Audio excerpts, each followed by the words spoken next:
dhegaystayaal qoys ahaan geel iyo ari ku filan ayuu lahaa. reer miyigii ay isku dagaanka ahaayeen uma uu hodansanayn, waxaase lagu tirin jiray kuwa ladan. inkastoo ay arrintu sidaas ahayd, haddana wixii uu haystay uma ay muuqan jirin. dhaca hantida dadka kale wuxuu ahaa nin marab loogu daadshay. taasina waxay cuskanayd hiddihii jiray iyo tabihii lagu soo barbaariyey. wuxuu kala mid ahaa raggii ay isku faca ahaayeen. maalintii dambe isaga oo duulaan qalqaalinaya oo reero geel badan lagu sheegay u ciidan urursanaya ayaa waxaa la soo joogsaday oday adeer ugu aadanaa oo mar walba qaadka xoolaha dadka kale dhallinyarada ka waanin jiray. markaas buu ku yidhi, maandhow, caanaha inta kaa batay aad dhiiraha iyo haamaha ula adahay iyo xoolaha aad ka maashaaba kugu filan, kaana badane iyaga iimaanso. ha jalleecin moorada islaameed iyo geerasha ugu xeraysane waxaad jalleecdaa kuwaaga oo iyaga indhaha ku qabowso. haddiise aadan cagaha dhigin, waxaan kaaga baqayaa wax badso wax beel bay leedahay inay kugu dhacdo. waxaan kaaga baqayaa maalin maalmaha ka mid ah inta adigana lagugu soo duulo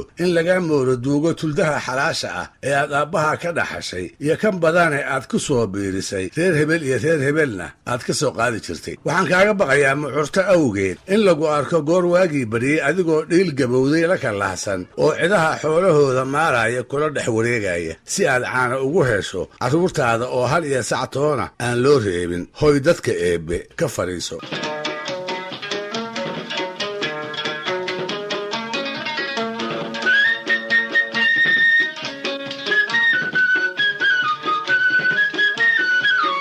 hebelkii lala talinayey rabbi ma solansin. hadalkii odayguna wuxuu noqday waana dhaga awdan ku dhacday. wuxuuba ka horgeeyey dood adagoo dulucdeedu ahayd, adeerow, habeenkii markaan dhinaca dhulka dhigo ilaa aan indhaha isgeliyo waxaan ka baqaa marun inaan caano waayo. taas baana iigu wacan duulaanka aad iga waaninayso. xoogsi kale ma aqaane haddaad ii ballanqaadayso xeryaha ay xooluhu iigu jiraan meeshii ka bannaanba inaad neef soo taagayso, dib dambe abaabul duulaan iiguma arki doontid. haddii kalese ha isku kay daalin. markaas baa raggii goobta joogay ee labada nin isu dhegaysanayay ku ka mid ahay wuxuu yidhi, qoodhay iyo xeraday odagu gar buu leeyahayoo dadka xoolahooda in la dhacaa sharci iyo xisti midna kuma wanaagsana. hebelna gar buu leeyahay oo nin caana waa ka cabsi qaba, fadhigu waa u doqonnimo. wax badan ayaan maqli jiray, laba garood oo iska garab dhalata waa la arkaa, laba bilood oo iska garab dhalatase lama arko. waxay ahayd maahmaah aan shaki ka qabi jiray, maanta ayaanse dhab u rumaysta.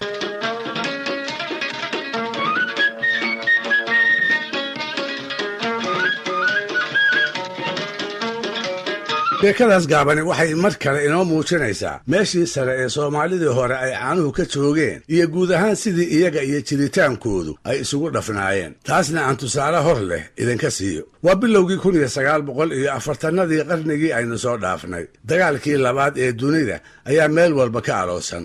dalka soomaalida waxaa ku diriraya talyaani iyo ingiriis, mid walibana wuxuu halgan ugu jiraa geeska afrika siduu isagu ugu hari lahaa, kan kalena uu uga eryi lahaa. haddiiba ingiriiskiibaa u haray. ha yeeshee waxaa khalkhal weyne la soo gudboonaaday ganacsigii badda ee xeebaha soomaalida isaga gooshi jiray. saa waxaa mar qura la waayey badeecadihii ay reer miyigu magaalooyinka u doonan jireen ee indhawaalaba noloshooda lagaba maarmaanka u noqday. ma aragtay ayaa waxaa noqday dharkii, markaasoo dadka intiisa badani ay xihan jireen dhuu oo ah harag la magdeeyey, khayraanna way odhan jireen. waxaa iyagana la waayey sonkortii, caleentii shaaha, timirtii, bariiskii iyo wax alla wixii ay safarradu intay bandarrada ka soo rogaan ay baadiyaha keeni jireen.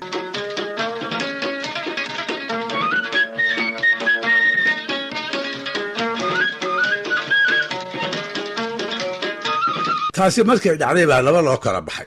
nin wixii uu u bartay ka samri waayey oo shaahi oo indhaha ku kala qaadi jiray goor noolba caloosha ku haya, iyo mid iska iloobay oo naftiisa ku waaniyey oo heedheh shaahba sharaabku ugu horraysaye maxaad ugu barooran, maad caanaha kulol ee xoolahaaga iska durduurati, iyagaaba kun jeer ka wanaagsan. raggaa dambe ayaa waxaa ka mid ahaa ismaaciil mere darwiishkii la odhan jiray. tuulooyinkii sokorta iyo caleenta looga soo iibin jiray markii loo sheegay rubucna allaha ka dhige in waxba laga soo waayey, qariirad mararna lagala soo laabtay ayuu samray. sac dhowaan u dhalay oo daruur la odhan jiray intuu milicsaday ayay ka dhacdhacday in shaaha iyo qaxwaba ay caanihiisu uga fiican yihiin. markaas buu tiriyey tix dhowr ujeeddo uu kaga hadlay si aan ka soo qaadan doonno ararta oo uu ku tilmaamay dagaalkii markaa dunida ka socday iyo siday caanaha sacu ugu filaayeen shaahiina ay u ilowsiiyeen. wuxuu yidhi: digta dhici dayuuradaha dhali diifadiyo qiiqa, dildilaanka daranbaabiga iyo dunida ciiraysa, dukaamada afxiran, uumiyaha kala dabayl raacay, minawaaradaa wada degay iyo meydka dibadaystay, isku duulka duunyada la dhici dala'a meeraaya, dani igama hayso oo darwiish daacadaan ahay. qaxwihiisa la ii diirin jiray, daayay hadalkiisii caanaha daruur, baan intaan dhamma dawoobaaye mana doona soor kale, haddaan doobi xaabsado e daa'imow adaan kuu xamdiyey waydan qumisaaye.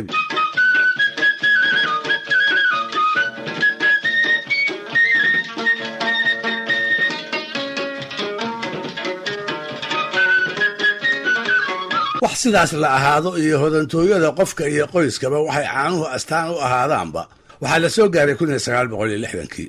waa markii gobollada soomaalida qaar ka mid ah intay xoroobeen ay midoobeen.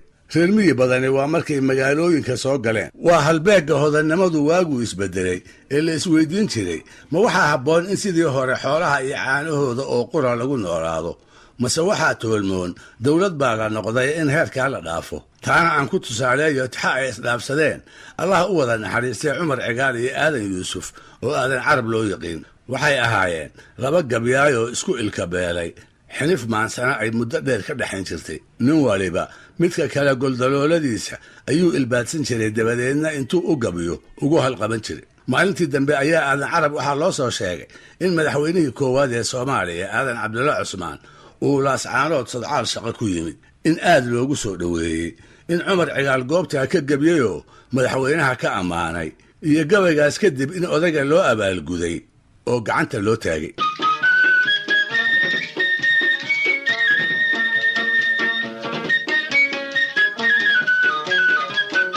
xiniftii maanse oo isaga iyo Cumar ka dhexaysa ka sokow, Aadan Carab wuxuu taageeri jiray xisbiyadii bidixda u janjeeray ee calan casta loo yaqiin, kuwaas oo ka soo hor jeeday leegada oo ahaa xisbigii uu madaxweynuhu ka tirsanaa. dabadeedna wuxuu tiriyey tix Cumar iyo dowladdaba uu isu mariyey, tixalku dheggii oo qurihii uu naga soo gaaray, uuna ku andacoonayay inuu yahay nin hodan ah oo caanaha xoolihiisu ay ku filan yihiin, sidaa awgeedna aanu dowladba u baahnayn. hal dawaar lagu magacaabi jiray oo uu lahaa isaga oo ku dhaadanaya, Cumarna saboolnimo u qarinaya, ayuu yidhi: dib jirkiiyo dugaaggu ha baryeen dowladda nacaye, reerkaba dawaar baa ku filan oo dirac dhaleh.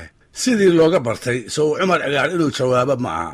mid aanu la raagin ayuu haddiiba soo tuura. wuxuu la yaabay horumarka ay dunidu wada tiigsanayso ninkan laga deday ee aan warba u haynin. wuxuu la yaabay hal iyo caanaheedu siday ula weyn yihiin, iyadoo cirka sare loo kala ordaayo ee farsamada casriga ah ay uumiyuhu u tartamayaan. inuu badow yahay isaga oo Aadan Carab ku tilmaamaya ayuu ku jawaabay: adduunyadan hubka iyo saanadda iyo horumar doonaysa ninka yidhi hal baa ii dhashoo ku hanti fooqaaya, lama hayno nimaan dowladnimo haari ku ahayne, kana hawooday badow hayjad galay hogatuskiisii.